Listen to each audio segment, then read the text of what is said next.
Hello guys, welcome back to my channel Shatabdi's kitchen and blog. কেমন আছো তোমরা সবাই? আশা করি তোমরা সবাই খুব ভালো আছো। আজকে কিন্তু একটা নতুন রকমের রেসিপি তোমাদের সাথে শেয়ার করছি। দেখো, আমার কাছে এখানে আছে পুঁই মিটুলি, আর এগুলো কিন্তু আমাদের নিজেদের গাছের। তো আজকে ভাবলাম এই রেসিপিটা তোমাদের সাথে শেয়ার করি। তো এখানে দেখতেই পাচ্ছ এটা কিন্তু রেড রেড কালারের হয়েছে। কেন হয়েছে, কী বৃত্তান্ত হয়েছে, তো চলো রেসিপিটাকে স্টার্ট করতে করতে তোমাদেরকে জানাই। এখানে আমি নিয়ে নিয়েছি একটা কড়াই, আর পুঁই মিটুলিগুলোকে ভালোভাবে আগে ধুতে হবে, তারপরে ছোট ছোট করে কেটে নিতে পারো তোমরা। বিকজ ধোয়ার কাটার পর যদি ধোও তাহলে ওটার যে লাল ভাবটা হয় সেটা চলে যাবে। তো ফোড়নে আমি এখানে দিলাম কালো জিরে, আর সাথে এখানে দেখছো পেঁয়াজ একটু কুচি কুচি করে, আদা রসুন সাথে একসাথে আমি গ্রেটারে কুচি করে নিয়েছি। তোমরা পারলে হাতেও নর্মাল কুচি করে দিতে পারো। গ্রেটারে করেছি বলে একদম মিহি হয়েছে।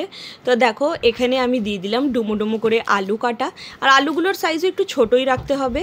সাথে দিয়ে দিলাম কাঁচা লঙ্কা। এগুলোকে ভালো করে একটু ফ্রাই হলেই আমি এটাতে অ্যাড করে দেবো পুঁই মিটুলিগুলো। আর এটা কিন্তু খেতে দারুণ লাগে। আর অনেক রকমই তোমরা বানাতে পারো, নিরামিষও বানাতে পারো। ওটাতে তোমরা পেঁয়াজ ছাড়া রসুন ছাড়া বানাবে। কেউ কেউ এটাতে চিংড়ি মাছ দিয়ে বানায়, কেউ কেউ এটাকে বানায় কুমড়ো দিয়ে, অনেক কিছু দিয়ে বানায়, বাট আমি আলু দিয়ে ভাজা ভাজা মতন বানাচ্ছি। তো পুঁই মিটুলিগুলো দিয়েছি, সাথে একটু পুঁই শাকও উঠে গেছিলো, তো শাকগুলোও আমি কেটে দিয়ে দিয়েছি। আর সাথে একটু নুন দিলাম। আর দেখতেই পাচ্ছ এটার কালার কিন্তু 1 সেকেন্ডের মধ্যে চেঞ্জ হয়ে গেছে। আলুগুলোর কালার একদম রেড রেড হয়ে যাচ্ছে। যখন লাস্টের রেসিপিটা দেখবে না, তো আলুগুলো একদম পিওর রেড হয়ে যাবে। আর খেতেও কিন্তু খুব দারুণ লাগে এই রেসিপিটা। তো একটুখানি জাস্ট সামান্য জল দিলাম, আর হলুদের পরিমাণ কিন্তু একদম নামমাত্র দিয়েছি, বিকজ বেশি হলুদ দিলে এটা লাল ভাবটা চলে যাবে।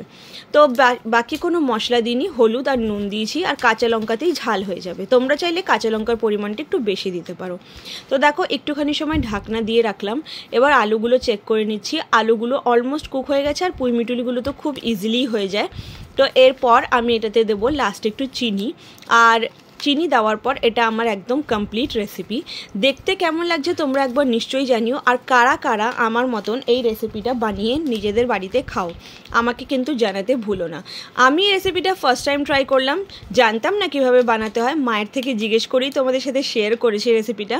তো ভালো লাগলে প্লিজ একটা লাইক, শেয়ার আর সাবস্ক্রাইব করবে চ্যানেলটাকে। Tata, bye bye.